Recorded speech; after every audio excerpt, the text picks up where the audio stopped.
11:15 de la mañana en la República Argentina. Nos vino a visitar un querido y viejo amigo, Alejandro Bodart, es secretario general del MST, dentro del FIT Unidad, es coordinador de la Liga Internacional Socialista y actualmente es precandidato a gobernador de la provincia de Buenos Aires por el espacio.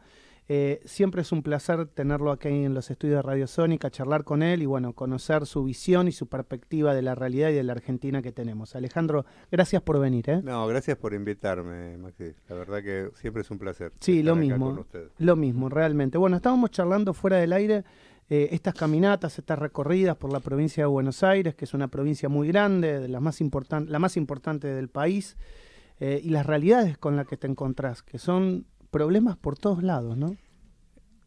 Lo que vos decís, o sea, no hay lugar donde uno no vaya donde no se conecta con alguna problemática no resuelta, porque problemas hay, el problema es que acá no se resuelven los problemas, o sea, problemas de gente que se va quedando sin empleo, gente que le prometen una cosa en el trabajo y no se la cumplen, bueno. Habitacional, ¿no? También. Bueno, yo no quiero, o sea, hay problemas que tendrían que ser problemas normales, solucionables, que acá se transforman en problemas históricos. Yo, hoy es un privilegio alquilar, o sea, Sí, es casi para gente privilegiada poder totalmente. alquilar.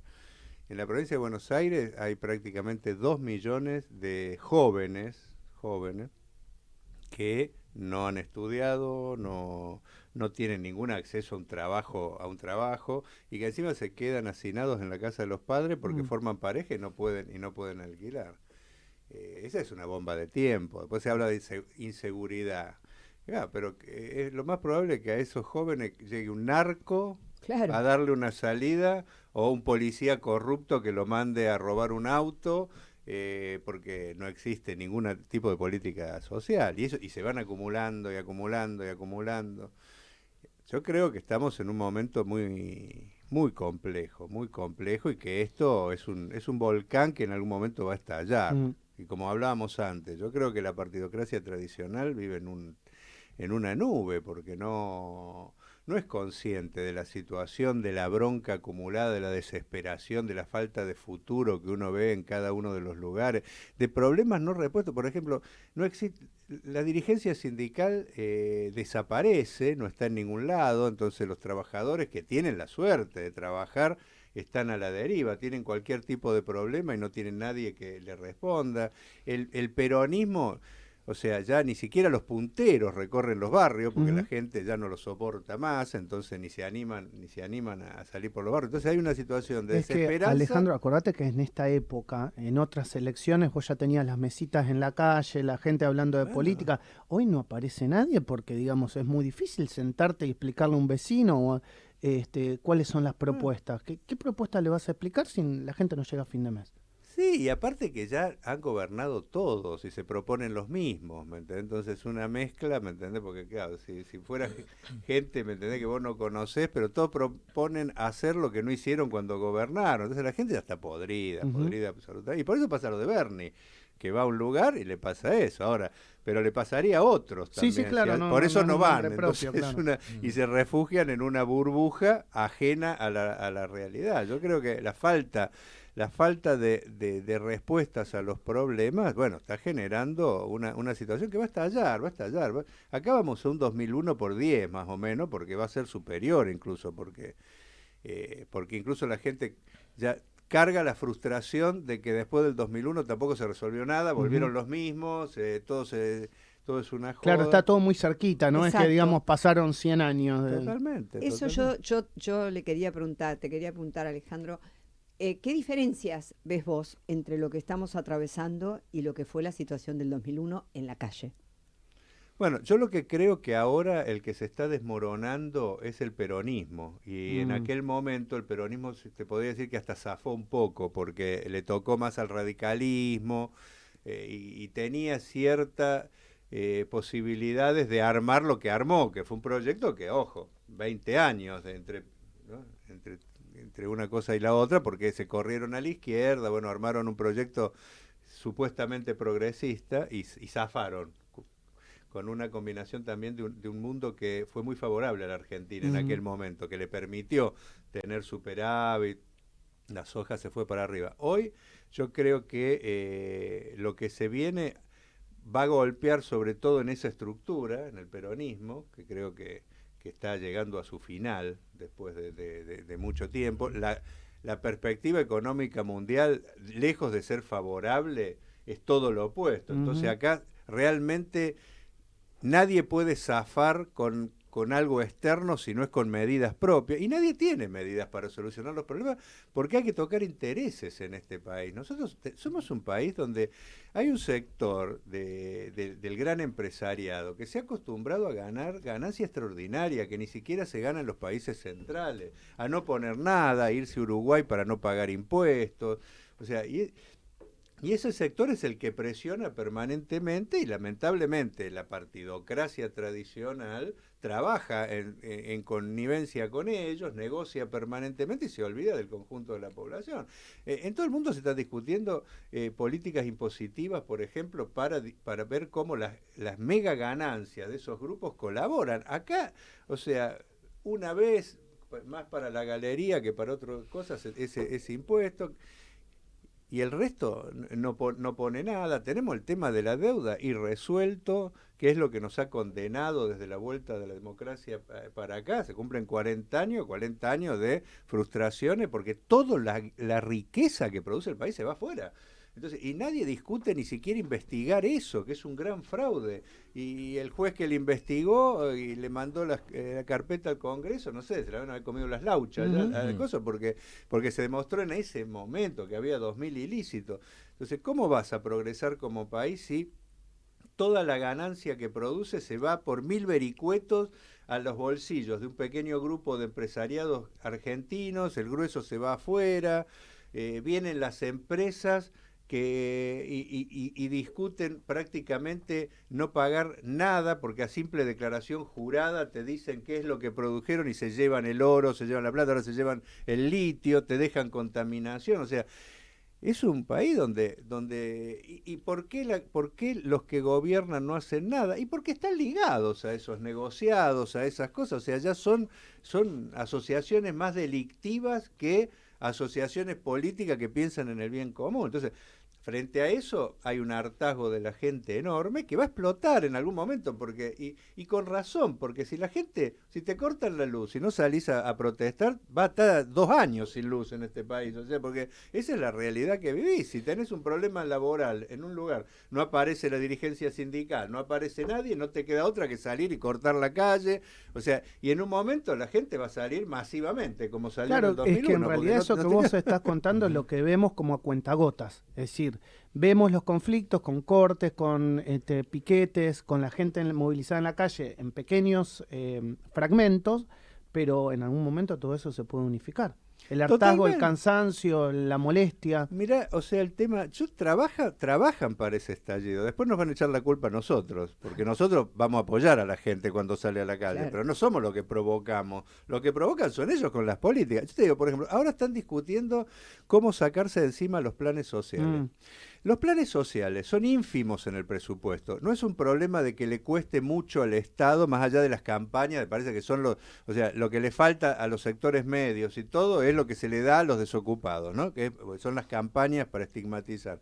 Ahora, los que le quieren sacar los planes por un problema político, porque la gran patronal está presionando, porque hay gente que no acepta trabajar por 40.000 pesos en una fábrica. Claro. ¿Por qué? Porque tiene el plan social. Claro. O sea, ¿qué quieren? Sacarle el plan social para que la gente no tenga otra que ir y aceptar salarios de 40, 45, 50.000 pesos en una fábrica, en una empresa. O sea, y para eso presionan, ¿me entendés? O sea, ahora, la gente no se la va a bancar, o sea, porque ya ha demostrado que tiene mucha paciencia. Ahora, yo creo que cuando salga va a ser superior al 2001, porque ya no van a poder engañarlo con que va a haber renovación. Entonces, creo que vamos a ese momento. Yo lo que espero que si llegamos a esa situación no nos pase como en el 2001, que surja algún vivillo que se pinta de lo que no es, ¿no es cierto? Y estemos 20 años más con una situación de decadencia, porque yo sinceramente digo, o sea, la gente que honestamente ha creído que del lado del Frente para la Victoria se iban a tomar medidas contra los grupos económicos, que se iba a discutir la deuda. Bueno, dale. Yo no sé si tuviste la posibilidad de leer una nota que se dio ayer o antes de ayer, la leí en Perfil y la compartí aquí con mis compañeros, donde le preguntaban en este foro de empresarios en la Cámara de los Estados Unidos a Larreta por salir del cepo, y él decía que en plazo máximo en un año íbamos a salir del cepo, si él era gobierno eventualmente, y le preguntaron cuál sería el punto de equilibrio del dólar para salir. Hablo de 900% y de un dólar a 4.000 pesos. Lo dijo textual. Entonces, cuando uno piensa eso y la gente que está del otro lado está mirando eso, vos decís, ¿qué nos va a pasar? ¿Entendés? O sea, ¿cuál es la salida? Porque estamos hablando, tal vez, de uno de los principales líderes de la oposición, el que puede llegar a ser presidente. Vos decís, si por el peronismo no es, Larreta está hablando de un dólar a 4.000 pesos, ¿qué hacemos? Entonces me parece que ahí tienen una oportunidad ustedes como Frente de Izquierda y bueno, obviamente. Sí, y posiblemente el candidato del oficialismo actual del peronismo sea Massa, que está negociando con el FMI, y el FMI pide eso, pide una mega devaluación tremenda. O sea, no hay grandes diferencias si gobierna un Massa o te gobierna un Larreta, te digo. O sea, porque todos están atados a un acuerdo leonino y van para ahí. Sí, nosotros por supuesto, hay una idea de que, bueno, de que cuando hay crisis y líos, la izquierda crece. Nosotros venimos creciendo desde hace mucho tiempo. Y la elección en Jujuy fue, la verdad, bueno, Jujuy salimos segundo en la capital, ganándole al peronismo. Tuvimos que soportar un aparato tremendo que se unió para quitar boletas, o sea, fue una guerra de cosas porque tenían miedo de que incluso desbancáramos en la provincia el peronismo, porque las encuestas hablaban un poco de eso. Nos fue muy bien, pero bueno, pero tuvimos elecciones en Neuquén también donde nos fue muy bien, acá en San Juan y en Tucumán nos iba a ir bien, y ahora estamos ahí porque no con estas resoluciones de último momento, pero nosotros creemos que vamos a crecer. Ojo, hace 2 años hubo un dato que yo creo que lo tiene muy claro el peronismo, aunque no se discute mucho, es que perforamos los pisos en los distritos de los varones del conurbano, que impedían, por ejemplo, que accediéramos a los consejos deliberantes, porque vos en las provincias de Buenos Aires la reglamentación electoral es más fácil ser diputado nacional o ser diputado provincial que entrar a un consejo deliberante, porque los consejos deliberantes donde se hacen todos los chanchullos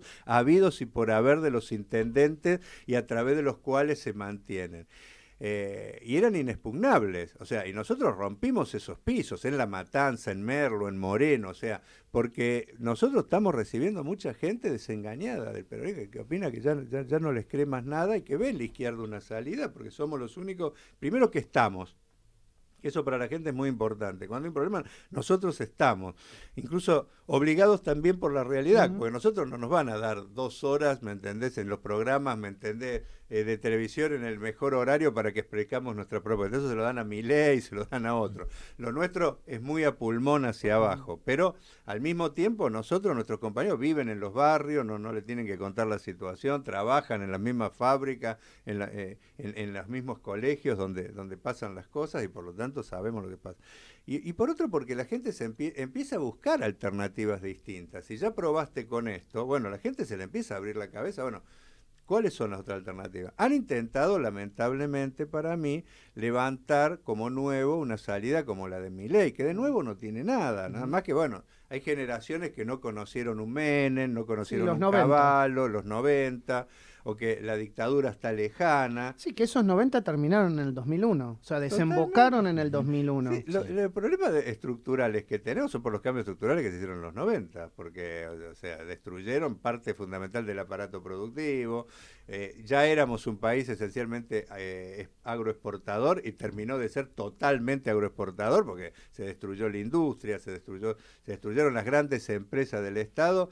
Y bueno, se demostró de que bueno que eso no solucionaba el problema, porque en manos privadas estamos peor cada vez, o sea, pero no conocen, y hay otro sector de la población que desesperado por la situación, bueno, decís dolarización y cree que hay alguien que propone cambiarte los pesos por dólares. El problema es que sí, o sea, vas a pasar a ganar en dólares posiblemente $10 como salario, $5, porque hay países que ganan $2, ¿Sí? $3.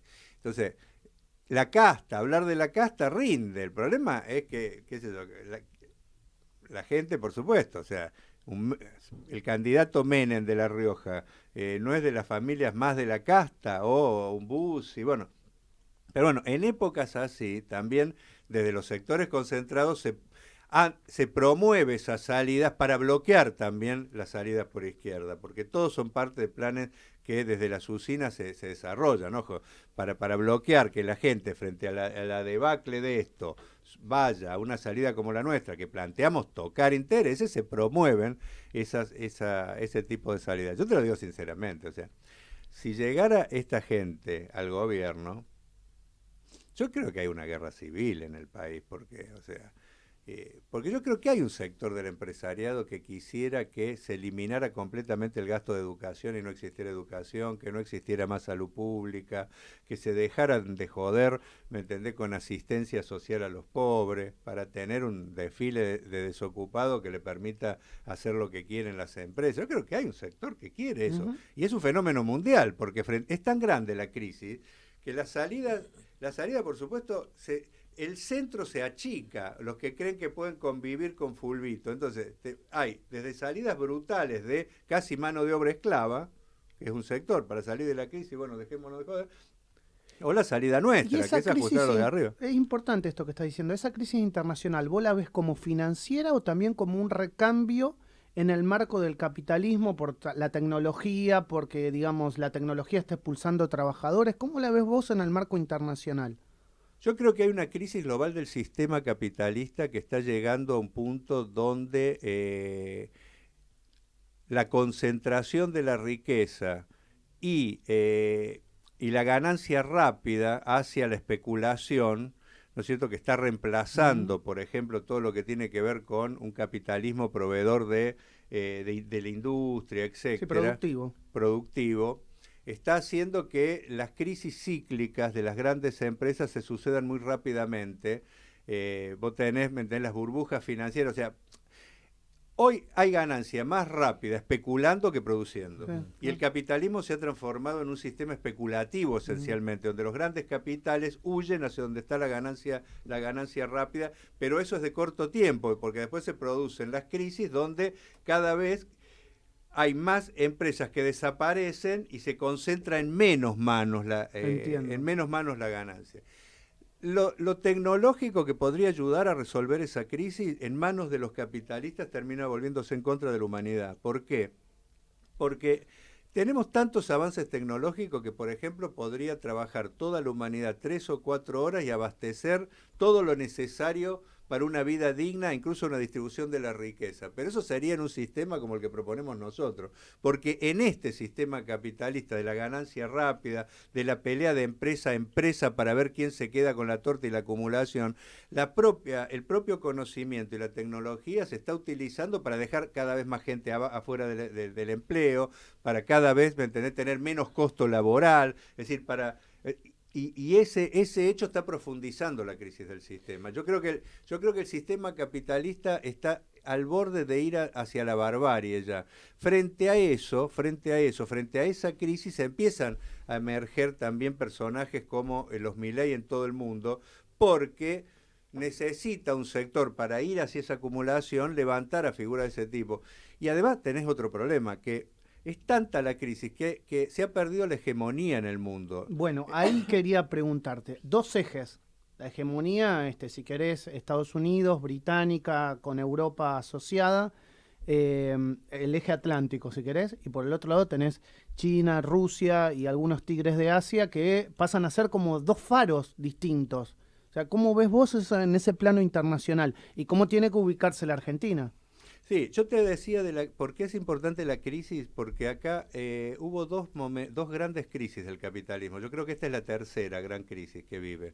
De las dos anteriores terminó la Primera Guerra Mundial, porque fue la crisis de fines del siglo XIX, principio del XX, y en la Segunda Guerra Mundial, que fue la crisis del 30. Yo creo que estamos transitando un momento donde muy posiblemente nos arrastren hacia una Tercera Guerra Mundial, porque hay una pérdida de hegemonía del eje Estados Unidos, que daría para discutir cómo la perdió, pero yo creo que está muy ligado a lo que pasó en los 90. Yo creo que tenía un socio muy importante, que era el estalinismo, la Unión Soviética, que jugaba el mismo rol que juega la burocracia sindical en los países capitalistas, porque acá no habría ajustes si en vez de haber burocracia sindical o dirigentes vendidos, hubiera dirigentes honestos, porque lucharían y evitarían que se caiga el salario. La Unión Soviética, que se transformó en una gran burocracia mundial y lo sostenía a Estados Unidos, porque cuando había un conflicto, actuaban juntos, algunos desde adentro, otros desde afuera, se dividieron el mundo. Al caerse la Unión Soviética, Estados Unidos tuvo que asumir solo todas las contradicciones del mundo y se fue debilitando, y muchos de esos estados, lejos de absorberlos, se terminaron transformando a su vez en estados capitalistas y con un desarrollo imperial, como es el caso esencialmente de China más que de Rusia, y se fue conformando, ¿me entendés? Un bloque. La crisis del capitalismo está llevando también a discutir quién es el hegemónico, y la única forma que se ha demostrado a lo largo de la humanidad de que caiga un imperio y surja otro es a través de una confrontación militar. Por eso yo creo que el capitalismo, en esta etapa que dice, no solo está destruyendo la naturaleza por la sed de ganancia de algunos grupos económicos, sino que hasta nos puede llevar a una tercera guerra mundial, de consecuencias tremendas, porque estamos hablando de bombas nucleares. Sí, no, ya, claro. O sea, ¿no es cierto? Donde se están poniendo en vilo todo. ¿Y cómo pararnos nosotros frente a esto? Yo creo que ninguno de los dos polos son positivos. O sea, yo creo que así como nosotros no vemos que el progresismo, entre comillas, del kirchnerismo versus el macrismo sea positivo uno sobre otros, y está demostrado, a nivel internacional nosotros creemos lo mismo. Nosotros creemos que ninguno de los dos polos es positivo. Entre otras cosas, porque si vos discutís cómo se hizo China, se hizo sobre mano de obra esclava prácticamente. Sí, claro. O sea, cómo lograron, y la vieja burocracia del Partido Comunista se adueñó de las empresas y con un ritmo brutal de trabajo terminó haciendo una potencia. O sea, yo no creo que ni uno ni otro sean. O sea, ahora estamos en ese mundo muy distinto al del 2001, donde todavía, ¿me entendés?, había otras condiciones económicas. Por eso es muy difícil que el peronismo o el Juntos por el Cambio logren darle respuesta a la situación en ese mundo, porque tendrían que tomar medidas para contrarrestar esas tendencias mundiales. Y las medidas son dos: o vas a poner a trabajar a todo el mundo de manera esclava, que es como propondría un Milei, aunque no lo diga porque políticamente no lo votaría nadie, o lo que proponemos nosotros, que es rediscutir otro sistema, donde, por ejemplo, para terminar con la especulación, discutamos si hay una banca única nacional, porque no puede ser que acá, ¿me entendés? O sea, los arbolitos son los bancos, no nos engañemos, no es un grupo de mafiosos que tiene dólares por ahí, no, son los bancos que especulan para subir el dólar. O sea, una banca única, incluso para discutir que el dinero de la riqueza vaya a levantar fábricas, a levantar infraestructura, a dar trabajo, o nacionalizar, por ejemplo, el comercio exterior, porque 6 empresas lo controlan hoy y son los que te ponen acá los precios de alimentos igual a lo que venden afuera, pero nosotros no ganamos ni en dólares ni en euros. O sea, te obliga a tomar medidas. Estamos en un mundo donde te obliga a tomar medidas fuertes para un lado o para el otro. Se terminaron los supuestos reformistas del sistema, porque no tiene arreglo este sistema. O va a profundizar la brutalidad de la superexplotación y la opresión, o vas al sistema que proponemos nosotros. Y por eso crecemos también, y crecen los dos polos. Ojo, yo soy consciente de que no solo crecemos nosotros, también está creciendo el monstruo que vuelve a sacar la derecha, digamos, representada por Milei. Cuando se fue a la gran crisis del 30 surgió el nazismo también, claro. Aunque terminó con un tercio de la humanidad habiendo expropiado a la burguesía y a los capitales. En estos momentos crecen los dos polos. Nosotros aspiramos a que crezca el nuestro, ¿me entendés? Porque incluso, te digo más, para hacer lo que están pensando hacer y lo que están obligados a hacer, acá se acabó la democracia formal, porque tienen que ir a regímenes mucho más brutales y autoritarios. Vamos a volver a tener regímenes autoritarios en todo el mundo, ojo. No solo acá, o sea, Macron se moviliza, el 90% de la gente está en contra de lo que hace, pero te enchufa una reforma jubilatoria que es brutal. O sea, ni siquiera acá todavía, las de 43 años de aporte tenés que tener para poder jubilarte, en un país donde pasa lo mismo que acá, los jóvenes no tienen acceso al laburo. O sea, entonces, la crisis del capitalismo es brutal, y en países como los nuestros, que somos países dependientes de los poderes centrales, todo se mide por 2 o 3 veces, ¿me entendés?, a lo que se mide en los países centrales. Entonces yo creo que estamos en un momento de definiciones en el mundo y en la Argentina. La última que te hago, y es política, sos precandidato a gobernador de la provincia de Buenos Aires, estás explicando programas, ideas, visión del mundo. ¿Va a haber internas en el Frente de Izquierda? ¿Hay ideas contrapuestas a esto? ¿Va a haber unidad? Mira, nosotros nos gustaría que pudiéramos llegar con una lista única a las PASO. Ahora, lo veo complejo, porque se está acercando el tiempo. Nosotros hemos hecho una propuesta, que es la que nos parece la mejor, que es hacer participar a la militancia del Frente y a la militancia de izquierda en la resolución de las candidaturas, porque creemos de que sería una forma de salida, porque hay debates de perfil. Como una paso previa dentro de los mismos militantes. Pero haciendo participar a la militancia, Claro, porque claro. uno de los problemas del Frente es que no hay instancias de participación de la militancia. El Frente es una gran conquista, porque ha permitido unir a la izquierda y que la izquierda sea fuerte para disputarle de igual a igual muchas veces al resto de los partidos. Pero tiene problemas. Alejandro, ¿y eso qué harían? ¿Lo definirían en un congreso? ¿Cómo? Claro, la propuesta nuestra es grandes asambleas por provincia para elegir los candidatos provinciales, elegir representantes y hacer una gran conferencia nacional donde se debata, porque no solo se elijan candidatos, sino que haya un debate político alrededor de qué perfil, cómo pararte frente al kirchnerismo. Sería algo único en el país. Por eso, y además permitiría algo importante, que es que a esas asambleas puedan participar de manera activa el votante de izquierda, que es muy superior a lo que se organiza en los partidos, pero que tiene un rol pasivo. Para lo que se viene sería muy importante, porque si nosotros llenamos la Plaza de Mayo, tenemos mucho poder de convocatoria ya, pero si nosotros hiciéramos esto, podríamos incorporar 100.000, 200.000 personas a militar por el Frente, y eso permitiría multiplicar las cosas y prepararse para lo que se viene, porque después de las elecciones viene todo lo que discutimos antes, y sería muy importante que el Frente aumente su representación en los sindicatos, en las escuelas. ¿Se va a lograr esto? Bueno, estamos charlando, por ejemplo, el Partido Obrero simpatiza con una idea como esta, ya dentro del Frente. Sí, me lo han comentado aquí. O sea, ¿me entiendes? O sea, ya eso es un punto, por ejemplo. Bueno, aceptan los otros compañeros. Si no se acepta, tenés las PASO para dirimir, que tampoco sería, bueno, ya hemos participado en las PASO, no está planteada la unidad como problema, saldríamos al otro día, pero nosotros creemos que esto sería importante para hacer del Frente algo más que una cosa solo electoral. No, pero además, como te digo, sería algo novedoso y sería algo donde pueda participar todo el mundo y se también discuta de cara a la sociedad. Exactamente. Nosotros creemos que potenciaría el Frente. Así que estamos esperando a ver qué opina el resto de los compañeros.